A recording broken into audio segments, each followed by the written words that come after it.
It was not easy to locate the body of the second-order mutated spider. The land was practically unrecognizable, with a large crater whose depth was difficult to describe in simple words, but whose darkness seemed to have the capacity to attract the soul of anyone who tried to look inside, was right where the blood trident containing the skill Crimson Blood Judgment hit. Craters of varying sizes, but with depths of at least 10 meters, could be seen everywhere around a kilometer from the impact. If the distant surroundings were like this, one could imagine how terrifying the depth at the center of the crater would be. Bai Zemin could only hope that the explosion had sent the body, or what was left of the body of the second-order, mutated spider flying or otherwise. He would have to jump into that hole that looked more like an abyss than a crater. They both searched for more than 10 minutes until after great effort they finally found a burnt area with a slightly nauseating smell and some green marks. Although there was nothing left of the spider's body, at least they managed to find a second-order soul stone. Both Bai Zemin and Shangyuan Bingzu were ecstatic when they found the soul stone that had formed inside the mutated spider's body. This was a second-order soul stone. Till now, Bai Zemin only had one of those, the only one in his entire faction. Now only 998 more to go before we can fulfill one of the power generator's requirements, he joked. Shangyuan Bingzu actually felt like laughing at how bad his joke was, but fortunately, she managed to restrain herself and just looked at him with a completely speechless expression. I wonder where the treasures fell, he finally sighed as he looked around the surroundings. No matter where he looked, all he could see was destruction. Giant trees crushed beyond all recognition, thick branches shattered, large rocks flattened, small pools of lava that still burned under the constant harassment of the storm-scorched earth, and so on. Regardless of where he looked, he couldn't see any treasure orbs, skill scrolls, or old sheepskin scrolls. I'm sure there will definitely be a treasure. Shangyuan Bingzu also looked at the surroundings before saying with a bitter smile, but with that explosion, only God knows where the orbs and scrolls flew off to. Ha ha ha, Bai Zemin couldn't help but laugh as he saw the expression on Shangyuan Bingzu's face. Seeing how she looked at him puzzled, he noted, I must say, you really do look much more human now. Hey, what's that supposed to mean? She said as she folded her arms and looked at him seemingly offended. Bai Zemin quickly added, no, well, what I mean is that you look more accessible, something like that. Although he thought her smiles were incredibly beautiful to appreciate, he didn't say it out loud. He didn't think there was any need for such a thing, and probably a beautiful woman like Shangyuan Bingzu had already received countless compliments like that in the past. Besides, Bai Zemin didn't want her to think he was flirting or anything similar, as that might put the good friendly relationship they had formed after more than a month of countless battles, hardships, and trust built after countless trials into a complicated situation. I was only joking. I understood what you meant. Shangyuan Bingzu relaxed and smiled bitterly. As you can understand now that you know about my past, it's not easy for a young woman like me to casually relax in front of others. Bai Zemin sighed in his heart and looked at her with a little pity. Her father threw her on the side of the road like a trash bag. Many people with political power somehow tried to use her. Men started to look at her with desire from a young age. One of her best friends suddenly fell in love with her and didn't understand when she told him that she was only looking for his friendship, etc. Having only her mother in her life, Shangyuan Bingzu's past had forced her to become who she was today.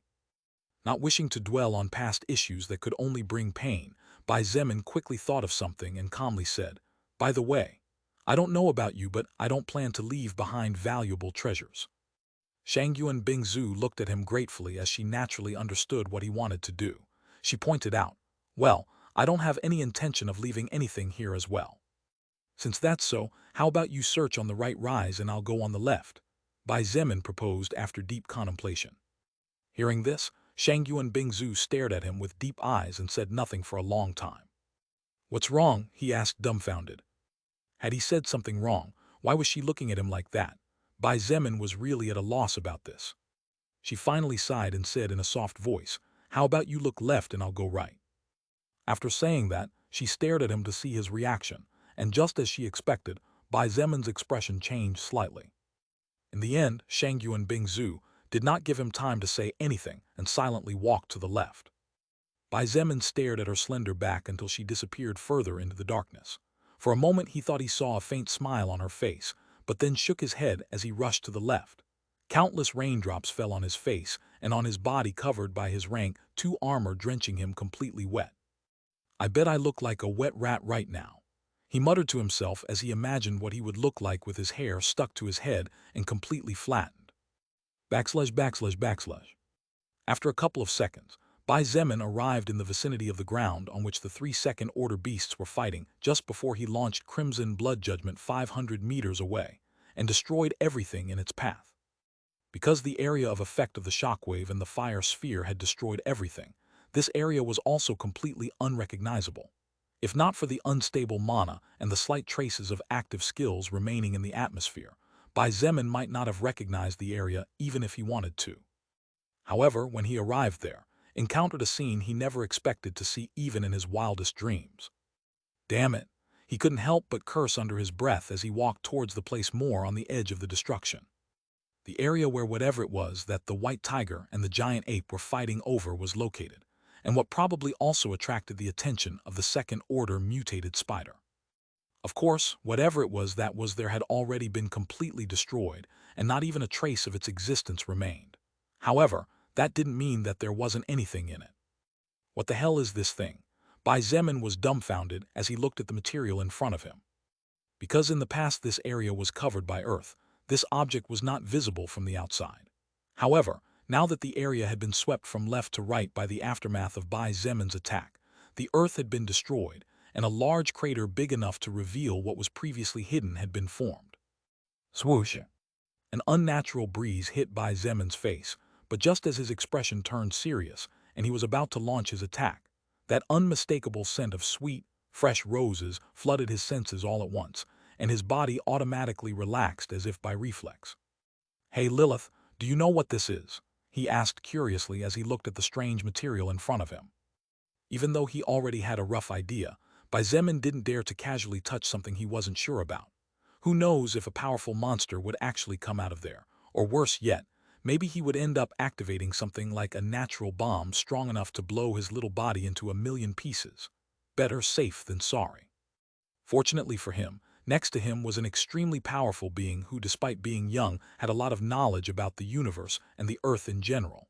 If it were someone else, perhaps that person could only take the risk. However, even after several seconds of waiting, the seductive and sweet voice of the one and only existence he trusted with all his heart and was willing to put his hands in the fire for, did not come. "Lilith." Bai Zemin turned his face to look at the woman standing next to him and looked at her with a hint of doubt as he saw the look in her eyes. Lilith was standing 2 meters away. Her ruby-colored eyes were fixed on him, but the look in them was extremely complicated.